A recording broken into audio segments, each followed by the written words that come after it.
Assalamualaikum dan selamat sejahtera.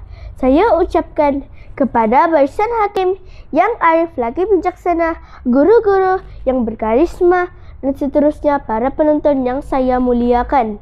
Pada hari ini, saya akan bercerita tentang sebuah kisah teladan yang bertajuk Jangan Ingkar Nasihat Ibu. Di tepi sebuah sungai, tinggal seekor ibu itik.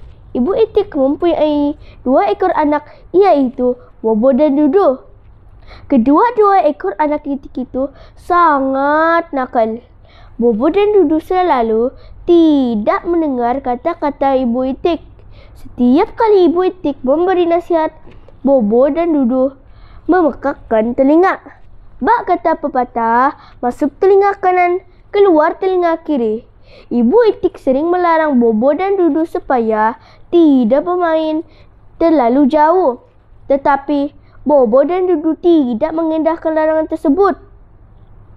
Pada suatu hari, ketika musim hujan, ibu itik telah menasihati Bobo dan Dudu supaya tidak bermain di luar tempat tinggal mereka. Tetapi Bobo dan Dudu tidak mengendahkannya.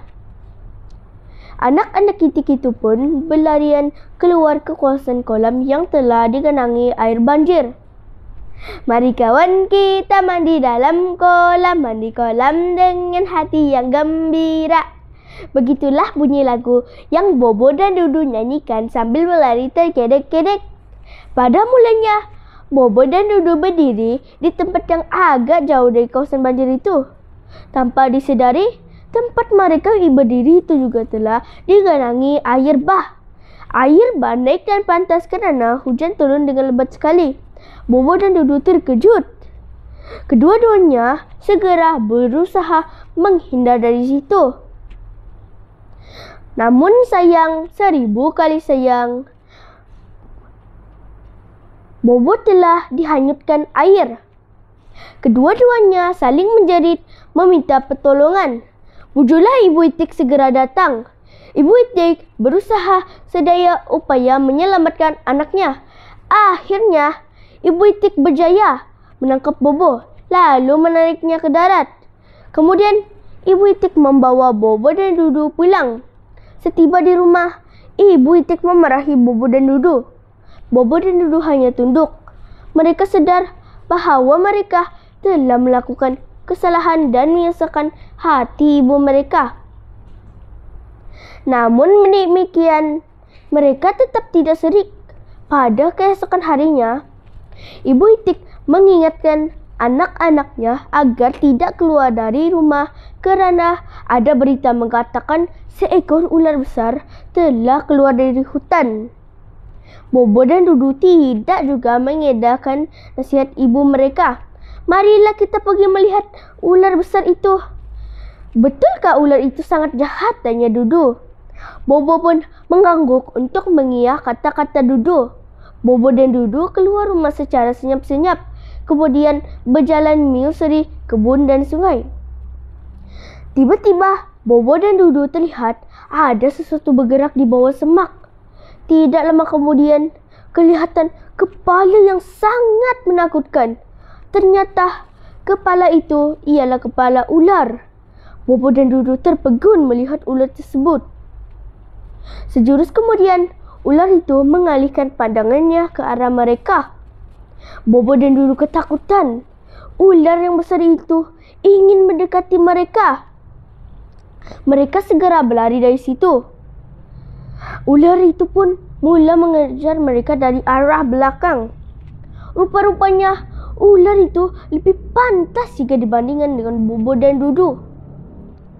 Malangnya, Bobo telah berjaya ditelan oleh ular tersebut.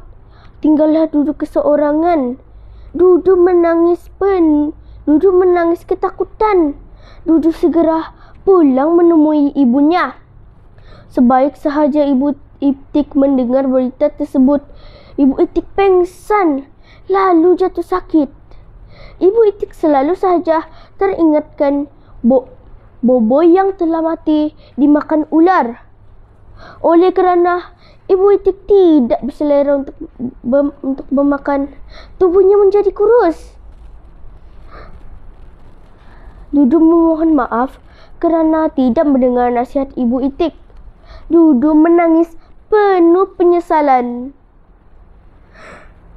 Tetapi tangisan Dudu sudah tidak berhenti lagi.